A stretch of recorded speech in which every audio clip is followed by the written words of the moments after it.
Norwegian Cruise Lines following the same path as Carnival and Royal Caribbean. All back in the water. All the boats are full. They're now the probably most affordable. Well, Norwegian is the best in class, but it's still a lot more affordable than staying at the Hilton, and they actually take you somewhere. 17.17 a share. This sucker has been screaming upwards, as you can see. Whoa! Hello. What kind of chart we want to see from 13 bucks? Wow. 17.17. Earnings per share estimate for August. Earnings report is 21 cents a share. Other estimates have it up to 26 cents a share. They beat the estimates by 20 cents last time. So if they do that again, they could be at 40 cents a share.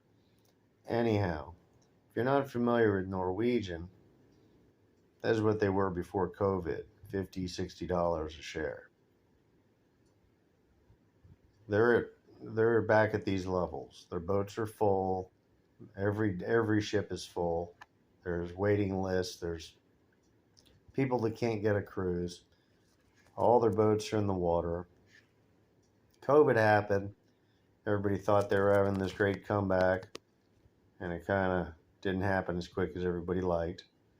And it's just been waffling up ever since. But now the boats are full, and they can't stop them, and they had some extra bills they had to pay, and they kept doing that. And the price, well, you'll see here, the chart. That's quarterly. Let's look at annually. The first year with the boats back in the water, they lost $2.27 billion, playing catch up on all this boat out of the water riffraff. This is what the company looked like before COVID. A nice $930 million profit, $950 million profit. Quarterly, you can been watching their comeback. March of 2022, June of 2022. Here they lost $482 million. And then we come into last quarter, they only lost $159 million. This is the quarter where they make money, the next one. This blue line is going to be a lot higher. It's going to be up here somewhere. This yellow line is going to be on the upside down, right side. It's going to be right side up. And it's going to be about 21 cents a share, maybe 25 cents a share. It could be an earnings beat again. You never know. Even if it's not, they're in the money now. And that means, you know where this stock is going. It's got its revenue. It's got its earnings. It's got everything back. They didn't dilute themselves or do anything crazy. You're back to a $50, $60 company. That's why this thing's screaming from 13 to 17 as fast as it can. That's a 5-year chart.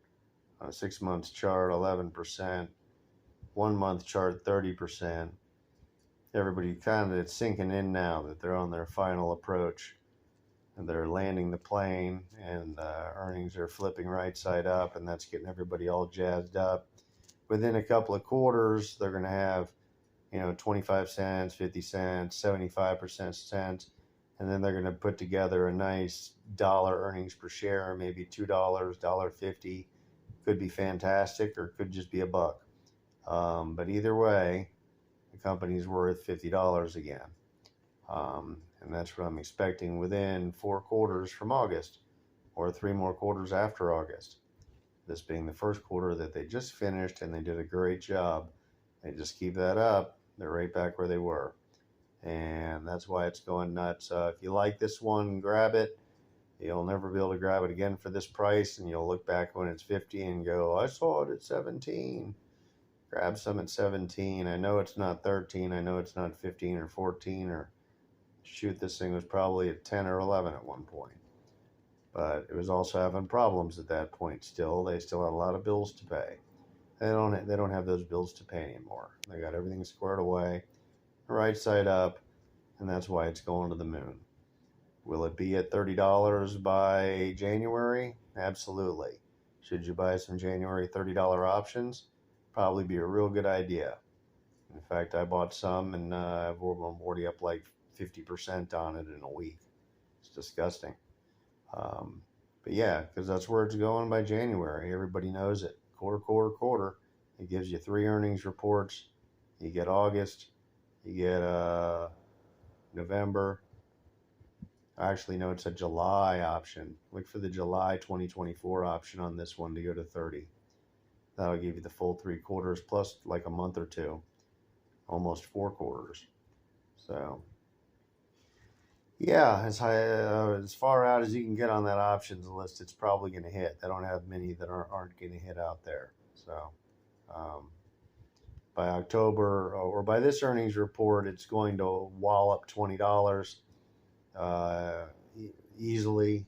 By the next earnings report, it's going to wallop $30 or $25 easily. And then by January, 30 and change or more. We could be up to 50 by then. I'm trying to lowball my guesses here. But this thing just screams every day, as the chart would imply. That's a month. It's just been a month of good feelings and happy vibes every day. No problems. I think it came down for the day like almost never. I could only think of like a day or two. I guess this was one of them where it was like, oh. And then here's one, oh, but the whole other 28 days. Fantastic. Same thing with Carnival, same thing with Royal Caribbean. Norwegian and Carnival have further to travel to get there. So for that reason, I'm liking them more than Royal. And Carnival is the biggest. Norwegian's the second biggest. Norwegian fetches more money for their cruises. It's more of a higher end. And it's less budget friendly. And for that reason, it's probably going to be a more valuable stock in the end. And it used to be, let's see what this company's been. It's been 60.